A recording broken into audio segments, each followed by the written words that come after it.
নেপাল তিব্বতে আকস্মিক বন্যায় নিখোঁজের সংখ্যা বেড়ে ১৩৮৪ জনে।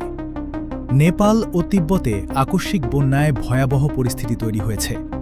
এখন পর্যন্ত নিখোঁজ হয়েছেন ১৩৮৪ জন।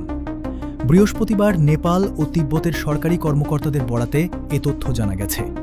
নেপালে নিখোঁজের সংখ্যা ৮২৬ জন। এর মধ্যে প্রায় ৫০০ জন বিদেশি নাগরিক বলে জানিয়েছে দেশটির পর্যটন বিভাগ।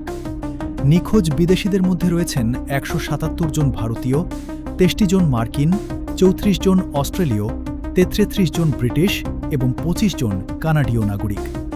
এছাড়া আরও বেশ কয়েকটি দেশের নাগরিক নিখোঁজ রয়েছেন। নেপালের পুলিশ বলছে তল্লাশি অভিযান আবারও শুরু হয়েছে, ফলে নিখোঁজের সংখ্যা আরও বাড়তে পারে। উদ্ধার হতে পারে আরও মরদেহ, এমন আশঙ্কাও রয়েছে। অন্যদিকে চীনের রাষ্ট্রায়ত্ত টেলিভিশন সিসিটিভি জানিয়েছে ভোতি কোশি নদীর আকস্মিক বন্যায় তিব্বতে নিখোঁজ হয়েছেন ৫৫৮ জন। তাদের মধ্যে ২৬০ জন বিদেশি নাগরিক।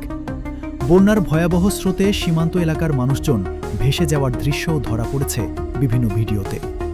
পানির সঙ্গে কাদা, পাথর ও ধ্বংসাবশেষের স্রোতে ভেসে গেছে বাড়িঘর, রাস্তাঘাট ও বিদ্যুৎ প্রকল্প।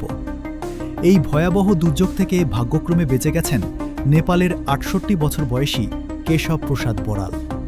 তবে বাঁচাতে পারেননি নিজের স্ত্রীকে।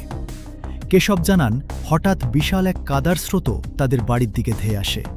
তিনি স্ত্রীকে নিয়ে ছাদে ওঠার চেষ্টা করেন, কিন্তু স্রোতে তার স্ত্রী ভেসে যান।